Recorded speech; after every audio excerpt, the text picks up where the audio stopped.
So hey guys, welcome back to another video. और आज के इस वीडियो में हम रिव्यू करने वाले हैं चैप्टर नंबर 1053 का, जिसका नाम है द 4 एम्परर्स। सो गाइस, अभी ना टाइम वेस्ट किए, let's begin.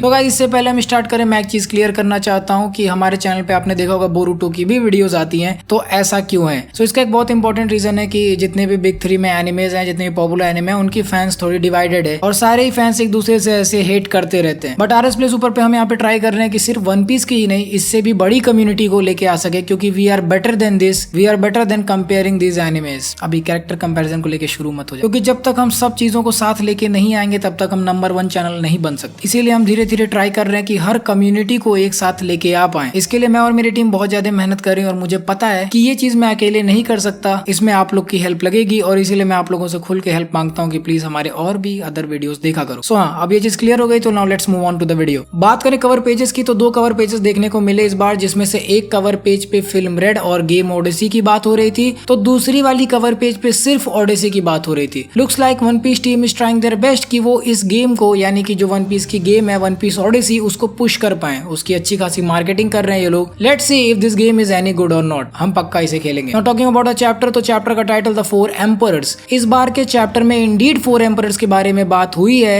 And what a wonderful chapter this was. I was like what, बगी अब एक एम्परर है? काफी लोग को ये बात हजम नहीं होती है, but let me tell you facts about Buggy. ये बंदा एक पूरा ब्लैक मार्केट चलाता है, kind of like Joker aka Doflamingo. इसके क्रू में A से S क्लास के dangerous criminals, not pirates. Even White Beard ने भी ये बात नोटिस की थी। पूरा का पूरा ब्लैक मार्केट चलाने का मतलब उसके पास एक बड़ी टीम होगी। रॉजर के ग्रुप में होना और शैंक्स का फ्रेंड होने का मतलब भी ही इज वेरी डेंजरस। लेकिन ऐसा सिर्फ वर्ल्ड गवर्नमेंट को लगता है, उन्हें कुछ नहीं पता कि बगी को भी कुछ नहीं पता। लास्ट टाइम जब हमने उसे देखा था तो उसे वॉइस एडमिरल अरेस्ट करने आया था, और अगर अभी तक वो अरेस्ट नहीं हुआ तो इसका मतलब यही है कि उसने या उसकी क्रू ने उन शिप्स को खत्म कर दिया होगा और वॉइस एडमिरल को भी डिफीट किया होगा। ऑल्सो बगी बहुत ही इन्फ्लुएंशियल बन गया था जब मरीन फोर्ड आर्क चल रही थी। जो दिखता है वही बिकता है, यही रियलिटी है। वरना लोग कमेंट नहीं कर रहे होते कि व्हाइट बियर्ड ज़ीबैक का वॉइस कैप्टन था, जबकि ना तो इसके कोई रिटन रिकॉर्ड है और ऑलरेडी वीडियो एनिमे ओनली इसके लिए बनाई गई थी। लेकिन बगी सबको टीवी पे दिखा था ड्यूरिंग मरीन फोर्ड, तो हाँ बगी एक बहुत ही इन्फ्लुएंशियल पायरेट है। लास्ट पॉइंट कि बगी ने बेसिकली अपना पूरा लक यूज कर लिया है। एक चीज और भी हो सकती है कि बगी सच में स्ट्रॉन्ग है बट वो अपनी पावर्स छुपा रहा हो। Anything can happen in One Piece. Also weird place देखो,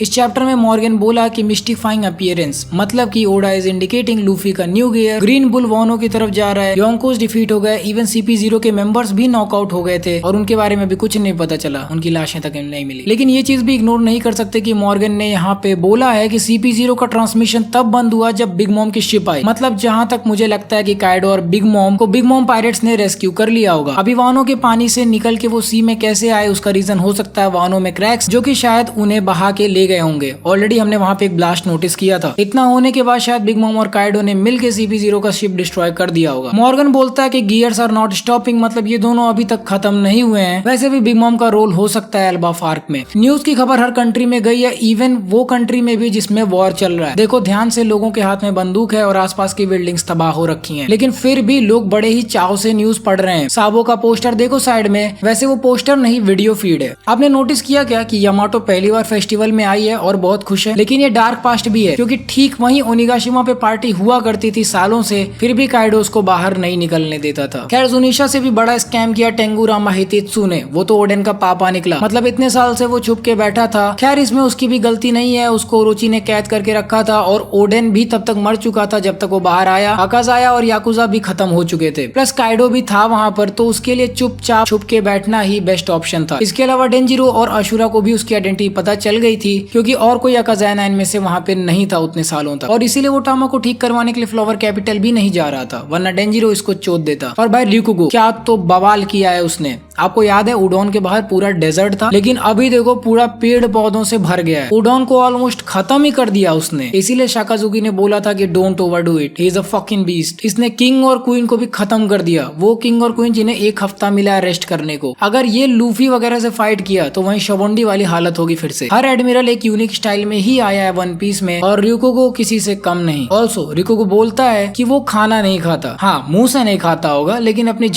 झाड़ों से खाता होगा। उसके उसके पास कोई ट्रीनोमी जैसी पावर है जिसकी हेल्प से वो अपने बॉडी से पेड़ पौधे उगा सकता है। प्लूटोन इसको लेके थ्योरी है मेरी, हमारी मी एंड MRJ। सबसे पहले क्योंकि शिरा ओशिशी किंग्स को समन कर सकती है और वो एक लिविंग बीइंग है, तो हो सकता है कि प्लूटोन एक्चुअली में मोमो हो सकता है, क्योंकि वो ही उस हाथी को कंट्रोल कर सकता है और शायद इसीलिए कोजुकी क्लैन ही इतने सालों से शोगुन थी। इसके अलावा ये भी हो सकता है कि सिर्फ कोजुकी क्लैन को ही पता है या फिर सिर्फ कोजुकी क्लैन ही कंट्रोल कर सकती है ओरिजिनल प्लूटोन को, जो कि शायद माउंट फूजी पे छुपा हुआ हो, जहाँ से वो बड़ा सा पिग आया था। ऑल्सो टॉकिंग अबाउट ड्रम्स जो कि एनेरू जैसे दिखते हैं, इन ड्रम्स में नोटिस करो सिर्फ 2 सिंबल्स हैं, जबकि एंड्रू वाले पे 3 सिंबल्स थे। इसका मतलब ये भी हो सकता है कि दूसरा एंशिएंट वेपन वानो में है, पहला वाला था पोसाइडन और तीसरा वाला एंशिएंट वेपन एंड्रू के पास होगा, या फिर उसका खुद का डेविल फ्रूट भी हो सकता है। रॉबिन ने बोला था कि उसका डेविल फ्रूट इनविंसिबल कैटेगरी का है। यूरेनियस का मतलब भी होता है गॉड ऑफ स्काई और एनेरू का फ्रूट इस चीज को सूट भी करता है। इसके अलावा अगर आप बड़ा वाला पैनल नोटिस करोगे जहाँ पे वो बड़ा सा फायरवर्क हुआ है, तो वहाँ पर देख के ऐसा लगता है कि पूरा का पूरा मून डिस्ट्रॉय हो गया है। तो ऐसा पॉसिबल हो सकता है कि जो हमारा नेक्स्ट एंशिएंट वेपन होगा वो पॉसिबली मून से अर्थ पे आए।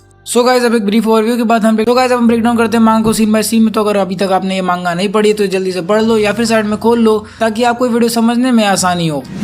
सो मांगा स्टार्ट होती है होली लैंड ऑफ मरी जॉय से, जहाँ पे गोरो से बहुत ही ज्यादा हैरान है और बोलते हैं कि आखिर इस फोटो का क्या मतलब है, ये पेपर में क्यों निकल के आया, हमने इसे कभी अप्रूव नहीं किया और मुझे याद है मैंने तुम सभी लोगों से बोला था कि ये लेटर डी किसी भी तरह से अखबार में नहीं निकलना चाहिए, आखिर ये आया कैसे। उधर से मरीन्स रिप्लाई करते हैं कि सर हमें इस बारे में कुछ भी नहीं बताया गया था, ये सारे के सारे फोटो CP0 के एक मेंबर गुरिनिका सामा ने सेंड किया था। तो मुच्छड़ वाला गोरो से चिल्ला था कि रीप्रिंट कराओ, हम अलाउ नहीं कर सकते कि दुनिया ये सारी फोटोज देखे। तो मरीन से बोलते हैं सर हम ट्राई कर रहे हैं प्रिंटिंग प्रेस को कॉल करने का, लेकिन अब उसका कोई फायदा नहीं होगा। तो फिर गोरो से बोलता है कि फिर तुरंत डिस्ट्रीब्यूशन बंद कराओ। इधर अपनी न्यूज वाली बतख बहुत खुश है क्योंकि शायद उसने CP0 का जो ट्रांसमिशन है उसको हैक कर लिया था और उसको सारे फोटोज मिल गए जिसको उसने नए बाउंटी वाले पोस्टर में शेयर किया है। और यहाँ पर ये मॉर्गन बोल भी रहा है क्या मिस्टीरियस अपीयरेंस है, चलो लौंडो शुरू हो जाओ, अब ये हमारा काम है कि हम इसको पूरे दुनिया में फैला दें। CP0 का ट्रांसमिशन तभी बंद हुआ जैसे उन्होंने बिग मॉम की शिप देखी। इस दुनिया का चरखा रुकना नहीं चाहिए, वर्ल्ड गवर्नमेंट का प्रोपेगेंडा मैं तब तक नहीं चलने दूंगा जब तक असली स्टोरी में मजा है। ऐसा लग रहा है कि ये लाइव शो चल रहा है और मैं इसके हर पल का मजा ले रहा हूँ। उसके बाद हमें बताया जाता है कि एक बहुत बड़ी सी न्यूज निकली है जिसमें बताया गया कि the defeat of emperors big mom and Kaido बहुत तेजी से इस दुनिया में फैल रही है और जिन कैप्टन्स ने इन बड़े बड़े मॉन्स्टर्स को हराया है उन सभी को गवर्नमेंट ने एक बहुत ही एक्स्ट्राऑर्डिनरी बाउंटी दी है। और उसके बाद एक बड़े से पैनल में रिवील होता है Monkey D Luffy, Trafalgar Law और Eustass Captain Kid, all 3 with a bounty of 3 billion berries. मतलब समझ रहे हो ये इतनी बड़ी बाउंटी है कि इन तीनों को ही योंग को डिक्लेयर कर देना चाहिए। मतलब शैंक्स की बाउंटी 4 बिलियन ही तो है, 1 बिलियन ही तो कम है ये इधर। और बाकी के बाकी क्रूमेट्स ये पोस्टर पढ़ के बहुत ज्यादा हैरान हो जाते हैं और बोलते हैं वाह कैप्टन कितना अमेजिंग है ये। लेकिन तभी अपू नोटिस करता है कि किड वहां से गायब है और वो पूछता है कि आखिर किड कहाँ है। उसकी आंखों में तो एक अलग ही नजर थी। तो किलर उसको बोलता है फ्लावर कैपिटल में गया होगा। वैसे भी हम ये किड की बात कर रहे हैं और इसके दिमाग में बस एक ही चीज होती है। तो उसके बाकी क्रूमेट्स बोलते हैं कि चलो उसके पीछे पीछे चलते हैं। वैसे ही मैंने सुना है वहाँ पे एक बहुत ही बड़ा फेस्टिवल होने वाला है। ये सभी तो सेलिब्रेशन के मूड में है, लेकिन इधर ट्रफलगर लॉ बोलता है कि ऐसा लग रहा है कि चीजें अब और भी ज्यादा कॉम्प्लिकेटेड हो जाएंगी। इसके बाद हम पहुंचते हैं मेन वानो के कैसल में, जहाँ पे जो शेफ है वो पूरा का पूरा कोर्स रेडी कर रहा है खाने का। स्टार्टर से लेके डेजर्ट तक सब कुछ परफेक्ट है, इतना परफेक्ट है कि मुझे देख के भूख लग रही है इवन तो वो ब्लैक एंड व्हाइट है। लेकिन जैसे ही वो अपना कोर्स वहाँ पे प्रेजेंट करता है वो देखता है कि वहाँ पर सिर्फ जिम्बे ही बैठा हुआ है और बाकी के लोग वहाँ पर नहीं है। तो जिम्बे उन्हें बोलता है कि यार तुमने सच में बहुत ही अच्छा खाना बनाया है, इतना एफर्ट लेने के लिए बहुत बहुत थैंक यू। लेकिन मुझे नहीं लगता कि बाकी लोग तुम्हारे एफर्ट्स का वेट कर पाए, क्योंकि लिटरली तुम्हें 2 घंटे लग गए पूरा का पूरा खाना बनाते हुए और वो सभी इस समय बाहर भाग गए हैं एंजॉय करने। इसके बाद हम फ्लावर कैपिटल के फ्लावर फेस्टिवल वाला सीन देखते हैं, जहाँ पे आज की रात खाने के लिए सब कुछ फ्री है, 1 रुपया नहीं देना किसी को। ये आपके एक नॉर्मल फेस्टिवल जैसा ही है जहाँ पे लोग शूटिंग गेम्स खेलते हैं और वो नेट वाला गेम जो होता है यही सब वहाँ पर चल रहा है। और इधर लूफी ढेर सारा खाना भर के चिल्ला रहा है, yakisoba, takoyaki, grilled squid, candy apples और इवन कॉटन कैंडी भी। यामाटो बोलती है ग्रिल्ड स्क्विड, कैंडी एप्पल्स और चॉपर बोलता देखो कॉटन कैंडी भी है। तो यामाटो बोलती है मेरा पहला फेस्टिवल है और ये कितना अमेजिंग है। अमेजिंग भाई दुख कितना हम मांगा रिव्यूअर्स को। अभी मैंने याकी सोबा और ताकोयाकी के पिक्स वगैरह खोल के देख रहा था और मुझे इतनी भूख लग गई, इतने टेस्टी होते हैं ये देखने में। ओ छोड़ो जल्दी रिकॉर्डिंग खत्म करो, उसके बाद खाना खाएंगे। इधर ब्रुक ऊपर चढ़ के गाना बजाना चालू करके रखा है और उसके साथ है मून प्रिंसेस हियोरी, क्योंकि उसको देख के सभी पिघल जा रहे हैं, फिर चाहे वो लड़की हो या लड़का। खैर इन सब चुतियापों के बाद स्टार्ट होता मेन चीज जो की है कैसल बेसमेंट में। तो यहाँ पर हम देखते हैं निको रॉबिन को जो कि फ्लावर कैपिटल के मेन कैसल के बेसमेंट में चली जाती है और यहाँ पे उसको फॉलो कर रहा होता है अपना टेंगू रामा हितेत्सु।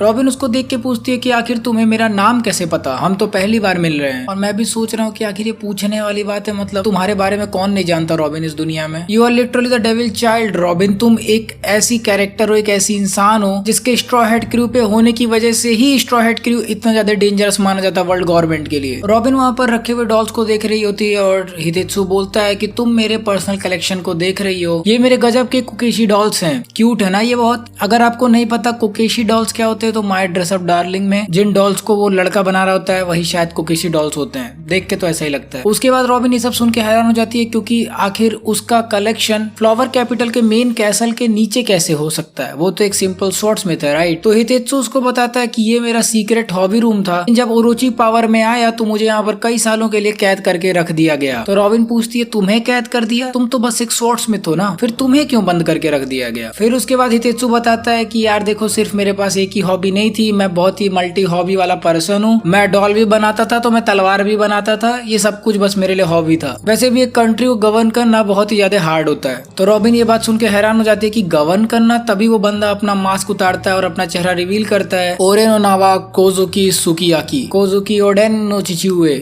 मतलब फादर ऑफ कोजुकी ओडेन। रॉबिन ये सब सुन के हैरान हो जाती है और उससे पूछती है कि क्या मोमो को तुम्हारे बारे में पता है, जिसपे सुकियाकी बोलता है कि नहीं उसको नहीं पता है और मेरा मूड भी नहीं है उसको बताने का, लेकिन फिर भी मैं हैरान नहीं होऊंगा अगर आकाज़ाई 9 में से किसी को मेरे बारे में पता हो। वो कई सालों से यहाँ पर रहते हैं और सुकियाकी को जानते हैं तो उसे देख के पहचान ही गए होंगे। फिर वो बोलता है कि आखिर मैं उन सभी को अपना चेहरा कैसे दिखाऊं, मैं ही तो वो इंसान हूँ जिसकी वजह से ओरोची पावर में आया। इसके बाद वो अपनी बैक स्टोरी बताता है कि कैसे वो बहुत ही मुश्किल से बच के बाहर निकला था। आपको याद है सुकियाकी के मरने की खबर तो आई थी लेकिन हमने कभी भी उसकी डेड बॉडी नहीं देखी। उसकी जगह पे कोई बॉन्क्ले वाला फ्रूट खा के लेटा हुआ था सुकियाकी बन के। और जब तक सुकियाकी ओरोची से बचकर भाग पाता ओडेन मर चुका था और वानो बिल्कुल ही बदल गया था। उसका तभी मन कर रहा था कि वो सेपक्कू यानी कि समुराई कोड के अकॉर्डिंग सुसाइड कर ले, लेकिन तभी रॉबिन उसको इंटरप्ट करती और कहती है अपना रंडी रोना बंद करो, पहले ये बताओ कि इस कंट्री में सच में वो चीज छुपी हुई है, एंशिएंट वेपन प्लूटोन, क्योंकि यही सेम चीज अलाबास्ता के पॉनेग्लिफ ने बोली थी। तो सुकियाकी उसको बोलता कि हाँ तुमने करेक्टली ट्रांसलेट किया था और सच में वो एंशिएंट वेपन यहीं पे है।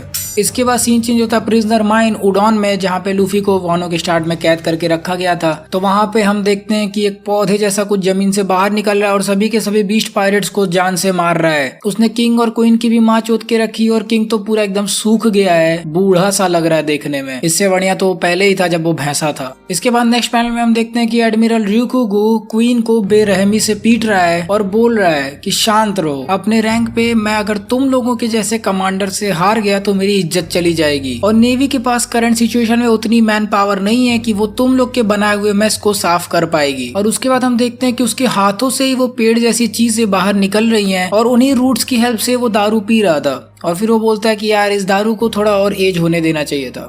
ये बात तो सही है, पुरानी वाली ज्यादा अच्छी लगती है। इसके बाद हमें फर्स्ट लुक मिलता है द नेवी एडमिरल ryukugu एके आरामाकी का, और वो कॉल लगाता है मरीन्स को और बोलता है कि एक पूरी की पूरी वॉरशिप इधर भेजो और किसी भी हालत में साकाजुकी को मत बताना कि मैं क्या कर रहा हूँ। मैंने हमेशा उसके स्टाइल से काम किया है और अब मेरे अंदर खुजली है कि वो मुझे अप्रूवल दे। वो पक्का मुझे बोलेगा शाबाश बेटा अगर मैं लूफी का सर काट के उसके पास ले जाऊं। एंड यहाँ से एक चीज हम ये डिड्यूस कर सकते हैं कि आरामाकी एके ryukugu का टाइप ऑफ जस्टिस है जस्टिस फॉर अप्रूवल। इसके बाद वापस सीन चेंज होता है फ्लावर कैपिटल में, जहाँ पे वही फेस्टिवल चल रहा होता है और सभी लोग नाच गा रहे होते हैं। और पहले ही पैनल में हम देखते हैं वो सारे ड्रम्स जिन पे वही निशान बने हैं जो कि एनेरू के ड्रम्स पे बने हुए थे। यहाँ पे लूफी चिल्ला रहा था कि बहुत सही, तुम सभी ने बहुत अच्छे से फाइट किया और तुम ही हमारे मेन मोटिवेशन हो। इसके बाद एक छोटे से फ्लैशबैक में हमें देखने को मिलता है कि कैसे लूफी ने मोमोनोसुके से बोला था कि किसी भी हालत में मेरे बारे में मत बताना कि मैंने काइडो को डिफीट किया है। तो मोमोनोसुके उससे पूछता है कि ऐसा क्यों लूफी, तो लूफी उसको बताता है कि मुझे हीरो नहीं बनना है, ठीक है। इसके बाद हम देखते हैं कि किड चिल्लाता है मूगीवारा और वो उसको बोलता है कि अगर मैं तुम्हें यहीं पे खत्म कर दूं, लेकिन तभी लूफी उसको पकड़ लेता है और कहता है इधर आओ साथ में पार्टी करते हैं। अब नेक्स्ट एक बड़े से पैनल में हम देखते हैं कि सभी लोग पार्टी कर रहे होते हैं और एक बहुत बड़ा सा फायरवर्क ऊपर आसमान में चल रहा होता है। उसको देख के तो ऐसा लग रहा है कि मानो मून ब्लास्ट हो गया है हवा में। और सिर्फ लूफी और वानो के लोग ही नहीं, अकाजाया 9, मिंक ट्राइब, फॉर्मर याकुजा और इवन टामा और उसके दोस्त भी सभी लोग यहाँ पे पार्टी कर रहे होते हैं। आगे इस पार्टी को ज्वाइन करती है ट्रफलगर लॉ की क्रू और किड की क्रू भी। इसके बाद किड लूफी का हाथ हटाता है और बोलता है कि यार मुझे तुम्हारे इस पार्टी से कोई लेना देना नहीं है, मैं यहाँ पे तेरी जान लेने आया हूँ। ये सुन के लूफी की गांड फट जाती है और वो वही गियर 5 अवेकनिंग वाली आंखें बना लेता है जो कि बिल्कुल टॉम एंड जेरी जैसे दिख रहे हैं। किड उसको बताता है कि मुझे सच में नहीं पता कि बाहर क्या चल रहा है, लेकिन अभी अभी उन्होंने 4 न्यू योंकोस के नाम अनाउंस किए हैं। और नेक्स्ट एक बड़े से पैनल पे हम देखते हैं Akagami no Shanks, Monkey D Luffy, Blackbeard Teach और द बॉम्बास्टिक क्लाउन बगी। ये सभी की सभी आज के हमारे नए 4 एम्परर्स हैं। इसके बाद हम पैनल देखते हैं एडमिरल रिकुकू का और वो बोलता है कि यार सच में ये लोग कुछ ज्यादा ही मजे ले रहे हैं क्योंकि इतना ज्यादा म्यूजिक और फेस्टिवल वाली चीजें देखने को मिल रही है। खैर हम मरीन्स इतने अच्छे मूड में अभी नहीं है क्योंकि बाकी की पूरी दुनिया की माचुदी पड़ी है। And the last line the times are changing के साथ चैप्टर नंबर 1053 खत्म।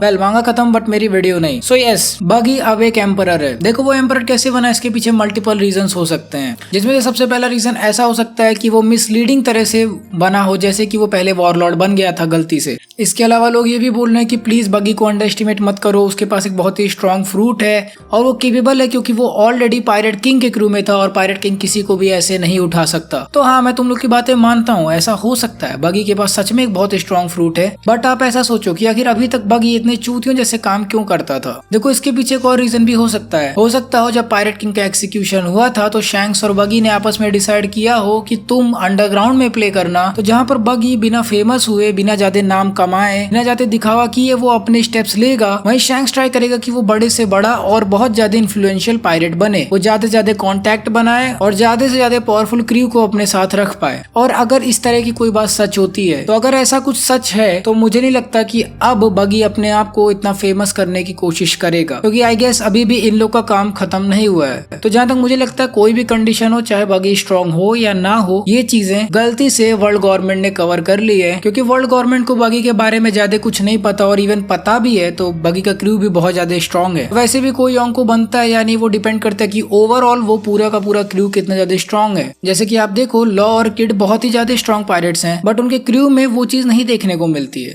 तो चलो अब बात करते हैं रेटिंग्स की। तो रेटिंग्स तो स्टोरी वाइज मैं इस मांगा को देना चाहूंगा 8 आउट ऑफ 10, क्योंकि काफी सारी चीजें रिवील हुई हैं और काफी सारी चीजें अभी रिवील होना बाकी हैं। तो 4 हफ्ते बाद जब ये मांगा वापस आएगी तो हमें काफी कुछ नया कुछ देखने को मिलेगा। एक्शन वाइज भी मैं देना चाहूंगा 6 आउट ऑफ 10, क्योंकि रिकुकू को भी देख के बहुत अच्छा लगा। And panel wise 8 out of 10, because काफी सही पैनल्स थे, इंक्लूडिंग वो एनेरू वाले ड्रम्स। तो ये वाला मांगा पढ़ के सच में मजा आ गया। बाकी अब 4 हफ्ते के ब्रेक के बाद मैं देखना चाहता हूँ कि नया सागा स्टार्ट होता है या फिर योंको सागा कंटिन्यूड रहे।